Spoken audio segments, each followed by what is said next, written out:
Opa, beleza, então aí sexto ano, vamos pegar nosso apontador laser aqui.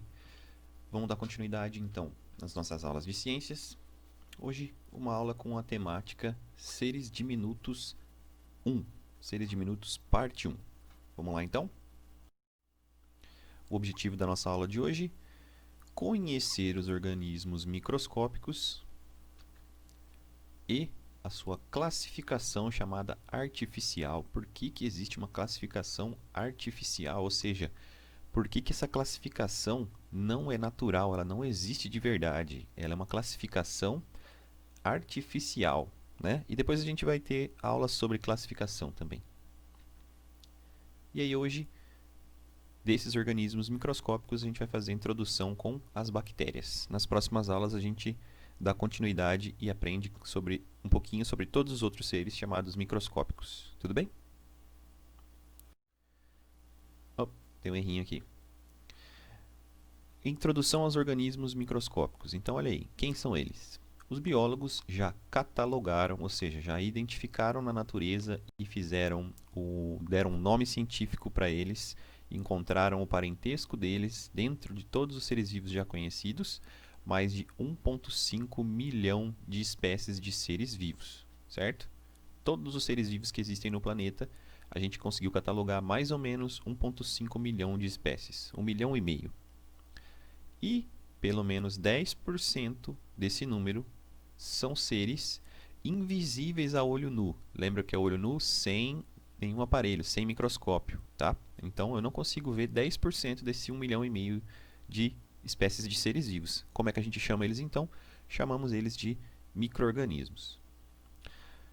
Por isso, essa é uma classificação chamada artificial, né? Então a gente jogou tudo na mesma gaveta da ciência, seres vivos microscópicos que eu não consigo enxergar, não importa o parentesco entre eles, eu chamei eles de micro-organismos. Então, por isso que é uma classificação artificial. Não é, por exemplo, sei lá, vamos chutar aí, insetos.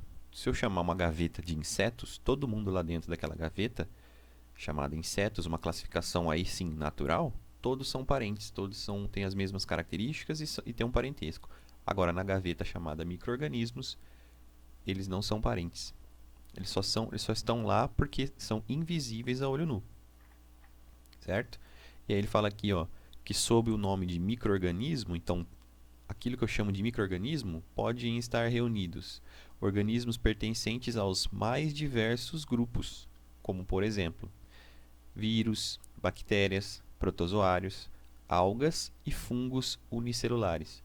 Todos esses organismos estão dentro da mesma gaveta chamada micro-organismos, porque são microscópicos, certo? São invisíveis a olho nu. Só que isso mostra para mim uma classificação artificial, porque eles não são nem ao menos parentes. São organismos muito diferentes entre si. E vírus está em parênteses aqui, porque quando chegar a vez do vírus, você vai ver se eu posso considerar ele um ser vivo ou não, né? A gente vai ver essa discussão. Como ele é especial, a gente vai começar então com as bactérias, né? A gente vai ter essa introdução aos micro-organismos e aí a gente vai começar a aprender um por um. Vamos começar por bactérias, na próxima aula os protozoários, algas, fungos unicelulares e depois a gente vem para os vírus. Quando chegar a hora dele, vai chegar o momento do vírus. Olha que legal. Esse desenho representa, bem simplificadamente, todos os seres vivos que existem no planeta. Lembra que seres vivos, eu não estou falando de animais. Ó, para com esse pensamento seu de achar que quando eu falo seres vivos, estou falando animais. Se você pensa isso, você está preso só nesse galho da árvore da vida. Ó. Animais está aqui, ó, animalia. Nenhum outro bicho, nenhum outro organismo, seja micro-organismo ou não, eu não posso chamar de animal se ele não estiver dentro desse galho da árvore. Então esquece. Quando eu falar seres vivos, eu quero que você pense na árvore como um todo. Tudo bem? Ó, o professor falou seres vivos. Eu estou falando da árvore como um todo. Tá? Tem gente que não lembra nem de planta, acha que as plantas não são seres vivos. Imagine pensar no fungo. Ele nem lembra que tem um fungo. Ele nem vai lembrar que tem esses outros dois reinos que são microscópicos, que eu não consigo ver. Imagina, se eu não consigo ver, ele não vai nem lembrar. né, na hora de falar o que é um ser vivo. Então, e depois a gente precisa discutir sobre isso ainda. É um tema para mim que é muito importante. Eu pesquisei sobre isso. Mas então, enfim, esquece isso. Vamos lá. Onde a gente está? Nós estamos começando aqui, né, quando a gente estuda sobre a origem da vida, né? Eu vi que você pode ter aprendido isso com o Shella, né, um pouquinho. Os seres vivos começam aqui, bem simplesinhos, unicelulares, ou seja, feitos de uma célula só, microscópicos, ou seja, só consigo ver com o microscópio. Depois eles se diversificam em todos os seres vivos que a gente conhece hoje, nos galhos macroscópicos, né? Então, esses são seres vivos que a gente vai aprender. Microscópicos, eles estão aqui, ó, dentro do reino da natureza chamado Monera e dentro do reino da natureza chamado Protista. É aqui que estão os organismos chamados microscópicos. Às vezes eu tenho um ou outro fungo microscópico também, então eu posso acrescentar esse galho da árvore também. Então eu vou olhar o tronco da árvore e às vezes alguns desses fungos aqui que também são microscópicos, mas nada mais. Porque as plantas e os animais são todos macroscópicos. Eles não precisam de um microscópio. Então, não estão nessas aulas que a gente vai ter agora, que a gente está focando naqueles que são visíveis somente com microscópios. E o vírus? Cadê o vírus, professor? O vírus, galera, está fora da árvore da vida. Ele leva uma classificação à parte da árvore da vida. Você não vai encontrar um vírus em nenhum galho e nenhuma ramificação, por mais ramificações que a sua árvore tenha, mostrando os mais diversos organismos que a gente conhece, aquele 1,5 lá, aquele 1,5 milhão, nenhum vírus vai estar aqui. Por quê? Porque ele fica à parte da árvore da vida. Vai chegar a vez dele, você vai ver. Então não esquece que o que está dentro desse quadrado a gente não vai ver agora, a gente vai ver só o que está fora do quadrado. Lembrando que alguns fungos aqui, ó, estariam também dentro do quadrado porque eles seriam macroscópicos, tá? A gente fica aqui, deveria acrescentar aqui esses fungos microscópicos aqui embaixo. Tudo bem? Então a gente vai estudar um pouquinho de quem é chamado reino Monera, de quem é chamado reino Protista. Todos eles são microscópicos, são micro-organismos. E eu posso acrescentar aqui alguns fungos microscópicos também. Beleza? Então agora começando com o nosso primeiro micro-organismo. Quem são as bactérias? Há milhares de espécies de bactérias vivendo em todos os locais do planeta. Eita, micro-organismo resistente! Solo, água, gelo, além das que vivem associadas a outros seres vivos. Eu posso adiantar que aí no seu estômago não, no seu intestino deve ter milhões de bactérias.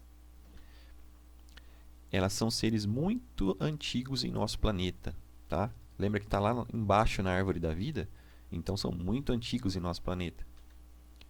Essa aqui é a característica mais importante das bactérias, que a gente vai discutir muito nas próximas aulas. Uma diferença importante entre as bactérias e as células dos demais seres vivos, então, só a célula da bactéria tem essa característica, é que as bactérias são unicelulares e não possuem núcleo. Eu tenho outras células que são unicelulares, porque eu tenho mais organismos unicelulares microscópicos. No entanto, as únicas que não possuem núcleo em sua célula são as bactérias. Isso dá uma característica especial para elas e é o que marca a gavetinha chamada Monera. O que marca a gavetinha do reino das bactérias é não ter a presença de núcleo. A gente vai rever um pouquinho do núcleo. Outra característica das bactérias, elas são unicelulares e podem ou não formar colônias. Tem uma característica de bactérias, elas se juntam todas formando uma grande colônia de bactérias. Esses organismos possuem material genético disperso no citoplasma, ó, sendo, portanto, denominados procariontes. Beleza. Esse é um primeiro termo que a gente tem que se acostumar. Já falamos sobre ele, tá? Mas vamos relembrar que procarionte é aquele organismo da árvore da vida que não tem núcleo verdadeiro. Ele é ele é primitivo, ele não tem a carioteca, que é a membrana que envolve o núcleo. Logo, ele não tem núcleo verdadeiro. O material genético que ficaria guardado dentro do núcleo está onde? Disperso no citoplasma, que é aquele gel, né? Aquela gelatina que dá forma à célula, que preenche a célula, né? Então, eles são procariontes. Essa aqui é um slide que eu trouxe para você lembrar, a gente já viu isso, né? para você lembrar qual que era a constituição básica de uma célula, que é três. Três coisas são a constituição básica de uma célula. Uma célula tem que ter uma membrana, que delimita ela, tem que ter o citoplasma, que preenche a célula, e tem que ter um núcleo. Estou falando que toda célula tem que ter três coisas. Ó, é a constituição básica de uma célula. Se eu pedir para você desenhar uma célula, desenhe uma célula aí, rápido. Você vai desenhar uma membrana que delimita, um citoplasma que preenche e um núcleo que guarda o material genético e coordena as atividades da célula. Mas tem célula que não tem núcleo. Não quer dizer que ela não tem as informações genéticas e que não seja o centro de comando, de coordenação das atividades. Ela só não tem ele separado do resto da célula. Então, eu digo que ela não tem núcleo verdadeiro. Dá uma olhada no desenho de uma célula aqui. As três coisas básicas, os três constituintes básicos são membrana celular, citoplasma preenchendo e o núcleo. Essa célula aqui, ela é uma célula que eu posso chamar de procarionte? Aquela que não tem núcleo verdadeiro? Como as células das bactérias? Não, porque eu estou vendo o núcleo. Ele está separado do citoplasma. Então, essa aqui não é uma procarionte. É, como a gente vai ver, uma eucarionte, que tem núcleo verdadeiro. E outra dica, ó, está vindo da pele. Ó. Se está vindo da sua pele, ou da pele de qualquer outro animal, ó, epiderme ou derme, se está vindo de lá, não pode ser procarionte, porque o único ser vivo, o único micro-organismo no planeta inteiro que não tem núcleo verdadeiro são as bactérias. Vamos ver um pouquinho sobre a grande importância ecológica das bactérias. Elas são muito importantes para a natureza.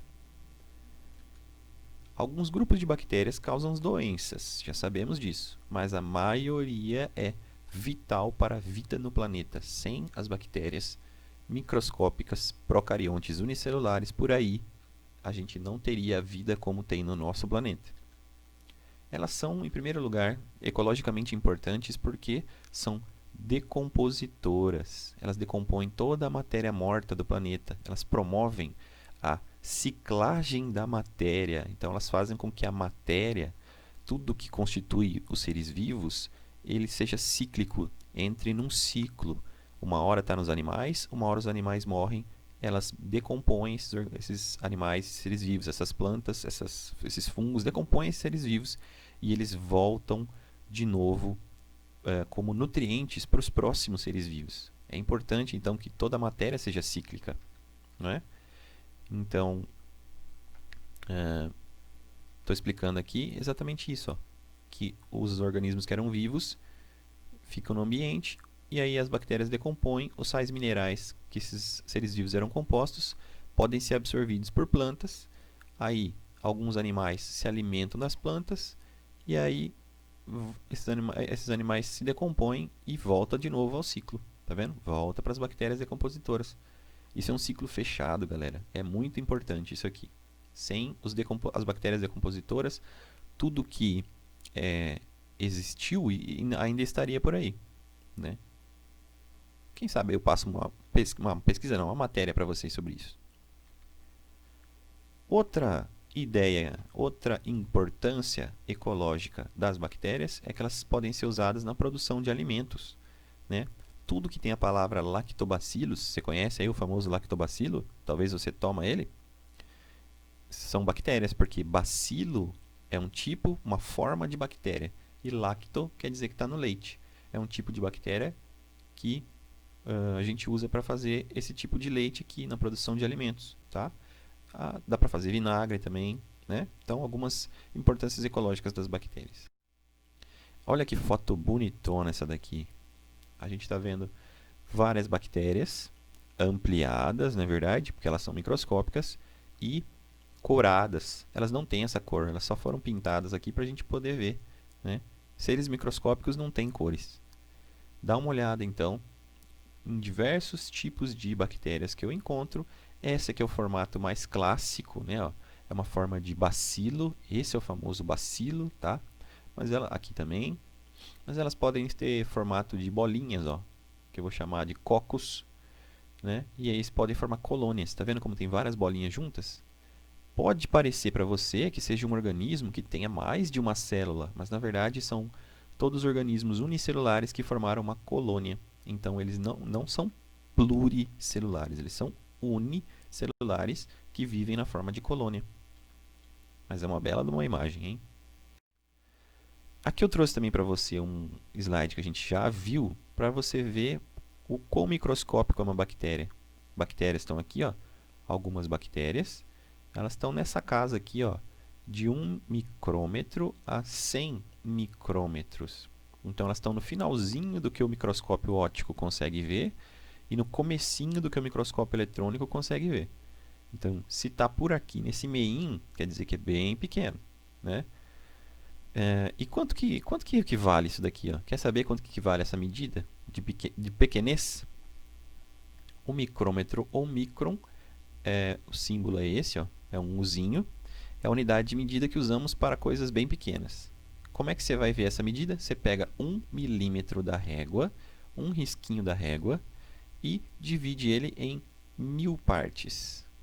Cada parte dessa equivale a 1 micrômetro. É pequeno ou não?